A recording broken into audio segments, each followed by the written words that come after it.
Westside day. Coach, if you would, You opening good? All you remarks. guys good? I thought the first 10 to 13, 14 minutes was as poorly as we've played all year as well. We really were bad at both ends of the floor, and it has a lot to do with them because they're awfully talented. I thought we were just tentative, and they dictated the pace. And after that, we had a poor spurt of dribbling too much in the second half, but in between there, I thought we were pretty good. Both ends of the floor at times. Still making plenty of mistakes, so I know that we're going to get a lot better. But this is a scary team. You know, I know Dan does a great job, and I know he probably didn't. They probably didn't play as well as he'd like. But anytime you beat a team that good, your team's doing something. And we just talked today about we're going to have to be really tough to beat these guys. Really tough to come away with a win, and we did it. Got a lot of good contributions. Throughout the game, roster from top to bottom, everybody that came in, and just did enough to win. Questions? Greg, what was done to get the offense back on track? I mean, obviously some shots fell in the second half, but anything you discussed with the guys to get them pointed in the right direction? You know, we've talked about it all year, Todd. When we over dribble and try to do too much early, people know we can drive, and we do have good shooters. So I mean, we're the same way. You know, everybody's designed to try and stop your strengths, and they were. And our pace was poor. We stood around quite a bit, and we kind of we were just standing around the 3-point line and jacking threes. We ball's got to touch the paint, whether you cut in there, pass it in there, or drive it in there. And we weren't doing it much, and we did the same in the second half when we were bad. But if we share it, we're a hard team to guard. And our field goal percentage from 3 and from 2-point, when we move the basketball and share it, it's night and day. And we turned it over too much tonight. We had 17 turnovers from over dribbling, but they caused that because they're a team that's awfully aggressive on the defensive end. But made some shots in the second half, which certainly helped, and they didn't. You know, they didn't shoot very well from 3 at all. But I'd rather they beat us from there than somewhere else. As far as getting the ball into the post, it was frustrating because Brandon got into foul trouble early. That hurt. Yeah. But guys weren't posting. It was hard to get looks in there. I mean, to Illinois State's credit, they're long and they play decent defense. It's not easy to get the ball into the post, but does it get frustrating when you hear me yelling? I know, you're sitting right there, so I'm screaming to get it inside. But how hard is it for the guys to? It seems like it's hard for them to grasp that sometimes. Yeah, I lose my voice yelling at it. It is. You know, you have to pull the trigger. As a passer, if you don't have a shot or a straight line drive on your catch, that's your first look. And we don't look in there enough. I'm standing there, the opposite end of the court, and I can see guys with guys on their backs, whether they're a great scorer in the post, we've got to throw it in there. And we're working on it. We're getting better with it. We didn't do a very good job with it today. Obviously, Murph goes out right away and doesn't play that much. Amandre's inconsistent with posting. He needs to post harder.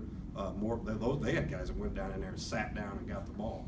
And that's what we need to do a little more. We can't just be a standing around 3-point line. We've got to throw it in there and play off those guys. And guys got to pull the trigger. We got to get it off our head. We got to throw it in there. The bigger guys have to post more. And the coach has to keep it emphasizing it. On the positive side, I mean, Everett continues to be that glue guy. I mean, the stats, his stats are impressive, but does maybe his effort today go beyond stats? He got the team calmed down in the first half and was probably the one player who was pretty consistent. Yeah, he's a starter. I mean, I just consider him a starter whether he's in there or not, and he really did. He sparked us. He pushes it in transition, does a great job of throwing it ahead. And shoot, if I'm Devontae or Christian or Brenton, whoever gets that thing, I'm sprinting down there because he's going to throw it to you, and you get some opportunities there. But he makes tough plays. And he got 13 rebounds, and he had a huge tip in. When he sticks his nose in there, the ball's in the air, I'm going to put my money on him going and getting it. And he brings a lot to our team. And people don't guard him because they don't think he can shoot. And he's doing a great job of playing off that right now. Just doing a super job, and very energetic and energizes today. He really picked us up in both ends. Coach, talking a little bit about, Murphy picking up those 2 fouls early, that happens inside the first minute. There's a lot of whistles blown early when they made that 8-0 run to start the game. Does it make it more difficult when that's happening to kind of get going and get into a little bit of rhythm? Sure. Those guys they've been given a bunch of new directives. They got to do this, they got to blow the whistle, they got to try to be consistent. And you're talking a league that has been unbelievably physical in the past. So all the coaches, I know Dan's worked on it, I know we've worked on it, we try to clean that stuff up. But getting Murph those 2 whistles, I'm sure Dan, that he thought they were, whether it was a good whistle or a poor whistle. I've just always thought the officiating, it's not in your control, can't let it dictate you. I was a little animated there to start, but I thought I needed to be to get us going a little bit. But it's not easy, and then the commissioner, the officials is here, and those guys got a tough job to do. They're graded by it. If I wouldn't want to be an official, I don't know. I'd probably be, other than being a coach, that'd be probably a worse profession. Being able to cut that 13-point lead down to 6 in the last 3 minutes of the first half, how much momentum did that give you guys? That was huge. That was huge because we were not very good for 12, 13 minutes from the start. That was really frustrating, but they didn't run away from us. We kept guarding, we turned it over. They were really killing us. Obviously, McIntosh is a tough guy to guard. We had to put a guard on him.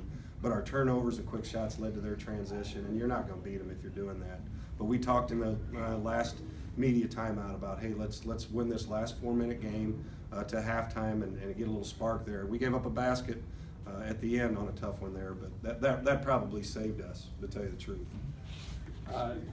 You were on Brenton's case in the first half for some questionable shot selection, but you also don't want your shooters to go into a shell. That's usually not a problem with Brenton, and just talk about obviously that was very important come the second half, and he didn't let his first half get to him. I love him to first and foremost. There's nobody more competitive or tougher. He thinks every time he has the ball that he can get his guy, and he can score, but the percentage is much higher when he takes good shots, and then the ball needs to move a little bit. 20 shots, that's a lot of shots to take, but he did spark us and get us going in the second half. In the first half, he was part of the reason why I think our offense was pretty stagnant, because when we get it, just dribbled all over the place, the other 4 guys are just standing there. And he did that a little too much. Coaches got on him a little bit, kind of, had to get him going there had an intervention on the bench when he was out of the game, but I can scream at him and tell him that's the bad mistake, it's an awful shot, and he's going to go right back in there and keep playing. What I say to him is not going to affect his courage or guts, intestinal fortitude to take and make big shots. And he's kind of saved us in the second half, but he can do that, he can score it. We're not talking much about defense. Illinois State didn't score a field goal the last 7 minutes of the game. And, they missed some open looks, yeah. But still, at the end of the day, defense is this team's calling card, and that weighed out in the end. It is, and in the second half we did a better job. We didn't feel like we were contesting shots in the first half. We'd rather them have to take contested threes than anything else because they're so good off the bounce and so talented. We kind of did that, but in the first half we weren't contesting anything. We weren't taking anything away. So I think we did a better job in the second half. They had some shots that they're normally going to make. They're usually not going to shoot that poorly from 3, but you're on the road, sometimes that stuff happens. We've had several games like that this year, but our defense was decent.